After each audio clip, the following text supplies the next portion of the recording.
என்ன மன்னிச்சிருங்க மாமா, இது எனக்கு இப்ப வேண்டாம்.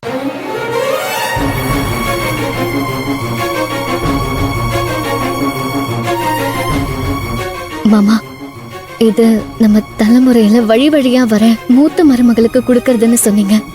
அப்ப போன தலைமுறையில இன்னும் இருக்கிற அத்தை கிட்ட தானே மாமா இது இருக்கணும். அத்தை இருக்கும் போதே நீங்க இந்த நகையை கொடுக்கறது அவங்க மனசை எவ்வளவு கஷ்டப்படுத்திருக்கும். அத்தை மனச கஷ்டப்படுத்திட்டு வர நகைய நான் எப்படி மாமா போட்டுக்க முடியும்?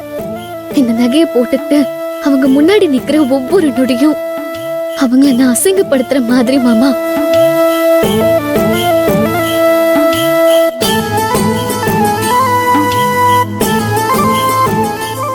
அவங்கள அசிங்கப்படுத்திட்டு இந்த வீட்டுக்கு நான் தான் மகாராணின்னு காட்ட சொல்றீங்களா மாமா?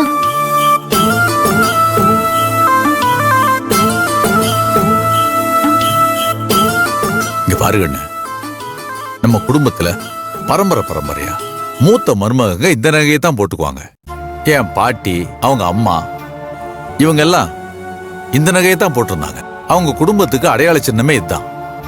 ஆனா உன் அத்தை இந்த குடும்பத்துக்கு அவமான சின்னமா இருந்துட்டான். எப்பேற்பட்ட சூழ்நிலையிலையும் எவ்வளவு பெரிய பிரச்சனை வந்தாலும் சரி, அவங்க இந்த குடும்பத்தை உடைக்கணும்னு நினைச்சதே இல்லை. ஆனா இந்த குடும்பத்தை உடைச்சு பிரிச்சது உங்க அத்தை தான். நீ என் வீட்டுக்கு வந்தன்ற ஒரே காரணத்துக்காக வீட்டுல இருந்த குழந்தைங்கள அவ பிரிச்சு கூட்டிட்டு போயிட்டான்.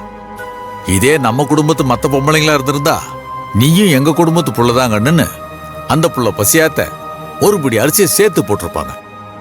இந்த எந்த தகுதியுமே இல்லாத அவளுக்கு இந்த குடும்பத்தோட நகையை போட்டுக்கிற தகுதியும் இல்ல கண்ணு.